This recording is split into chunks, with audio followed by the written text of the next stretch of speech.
Un port presque désert. Ce matin à Calais, aucun transporteur ou passager n'a débarqué sur le sol français. Ces routiers devaient acheminer des marchandises au Royaume-Uni, mais faute de savoir quand ils pourront revenir sur le continent, ils patientent. Je ne pourrai pas revenir en ferry, il ne fonctionne pas. Donc vous devez attendre ? On m'a dit de rester là pour le moment. À Douvres, côté anglais, mêmes incertitudes. Certains routiers français sont bloqués au port pour minimum 48 heures.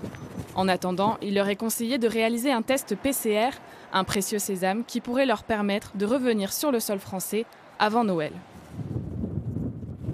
Comme le collègue est parti à la pharmacie, voir s'il y a des tests ou autre.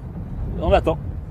Pour éviter de voir ces routiers bloqués, cette société de transport calaisienne a décidé d'annuler tous ses départs vers la Grande-Bretagne, un choix qui aura des conséquences. Vous avez 12 véhicules qui se retrouvent à l'arrêt, donc sans productivité, des conducteurs qui se retrouvent sans rémunération, parce qu'on gère leur demande de rester chez eux. Donc oui, ça a forcément des impacts économiques. Des conséquences économiques sont aussi à prévoir du côté des commerçants. Jérôme Pont est gérant d'une boutique de vin à Calais.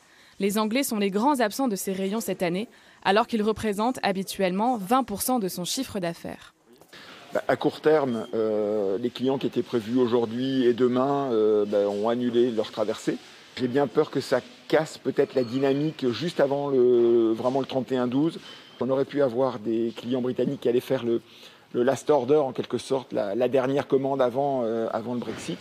Pour ce commerçant, la suspension des livraisons et la fermeture des frontières ne sont qu'un avant-goût du Brexit à venir.